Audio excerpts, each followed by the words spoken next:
Doctor Sangeeta Kumari, guest assistant professor, Jamnilal college, Hajipur, Vaishali. आज की हिंदी कक्षा में आप सभी का स्वागत है। आज मैं बीए पार्ट 3 पेपर 5 के बारे में चर्चा करूँगी।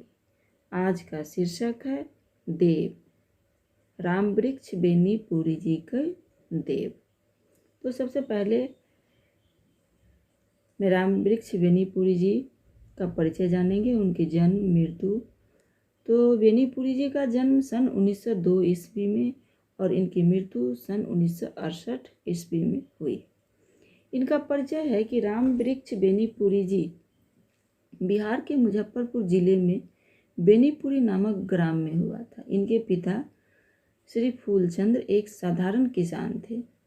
बचपन से ही इनके माता पिता का देहांत हो गया और इनका लालन पालन इनकी मौसी ने किया।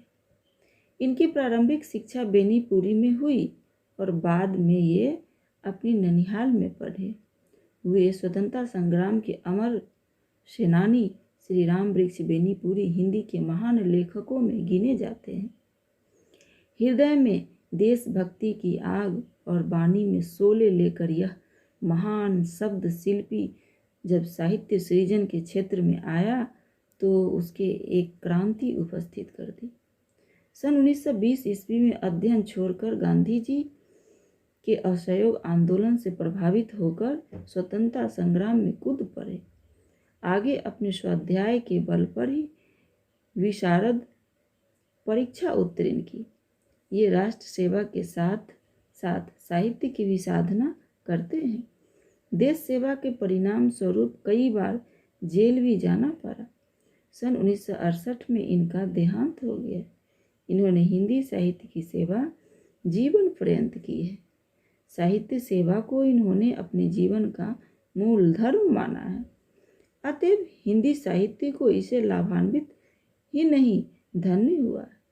रेखाचित्र विधा को समृद्ध करने में तथा साहित्य की विविध विधाओं में अनेक कृतियां लिखकर इन्होंने हिंदी की महान सेवा की है। इनके सारांश को जानेंगे। देव माटी की उन मूर्तों में से एक है जिनमें जिंदगी को जिंदा दिली से देखा है, समझा और भोगा है। अर्थात उसने जिंदगी को सिद्धांत की चौहद्दी में नहीं रखकर उसकी सहजता में देखा है। उसकी जिंदगी का मूल्यांकन इसी स्वाभाविकता के सामने रख कर की है। देव एक अति साधारण ग्रामीण चरित्र है। उनके चरित्र में तथा कथित उदात्त गुणों का अभाव है।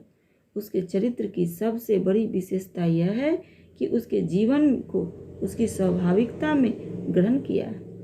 इसका यह परिणाम है कि इसका चरित्र उज्ज्वल, ज्वलंत, दिव्य एवं ऊर्जस्वल हो जाता है। देव का चरित्र की आकर्षणशीलता की पहचान यह है कि उसमें बाल सुलभ सहजता एवं रोमांस है। वह बाल सुलभ संकेत पाकर अपने को नियंत्रित नहीं कर पाता है। तपेश्वर भाई के बगीचे से अमृत को तोड़ लेना और चुपके से निकल जाना देव के ही व्यक्तित्व का करामात है। देव के चरित्र की दूसरी रेखा जन्माष्टमी के दिन उभरती है। बगीचे से गेहूमन सांप निकलता है। देखते ही देखते वह गेहूमन सांप का शिकार हो जाता है।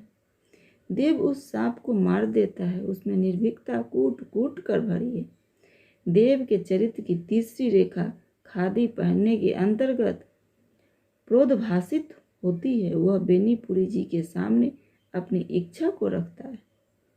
बेनीपुरी जी को समझाते हुए कहते हैं कि खादी पहनने में भी देश सेवा है, इसीलिए तुम खादी वस्त्र पहनो और देश सेवा कामयाब करो, जिससे देश सेवा कामयाब हो सके।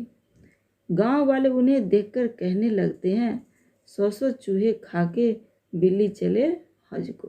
कारण देव का चरित्र गांव की छेड़छाड़ से अछूता नहीं है।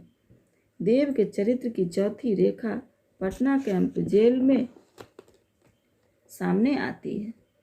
देव को भी जेल जाना पड़ता है। उसे भी देशभक्ति की कठोर यंत्रणा भोगनी पड़ती है। सत्याग्रहियों की टोली का नेतृत्व करते हुए इंस्पेक्टर देव को गिरफ्तार और उसके साथ निशंस व्यवहार करता है। देव के व्यक्तित्व की आकर्षणशीलता की पांचवी पहचान यह है कि उसके स्वर में माधुर्य का वास था। उनकी छठी पहचान यह है कि देव में देशभक्ति की भावना थी। वह भी देश की सेवा करना चाहता था, लेकिन अपनी कम पढ़ाई के कारण कुछ विशेष नहीं कर पाता था। कहने का तात्पर्य यह है कि वह हमेशा असमंजस में पड़ा रहता था।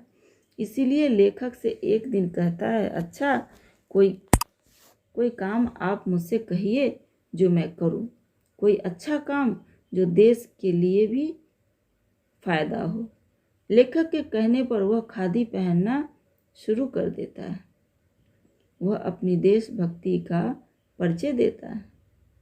यह देव के व्यक्तित्व की आकर्षणशीलता की सबसे बड़ी पहचान है। इस प्रकार देव अपने व्यक्तित्व से पाठक को प्रभावित करता है। वस्तुतः देव का चरित्र एक आदर्श, प्रेरणाकारी एवं प्रभाव उत्पादक है। धन्यवाद।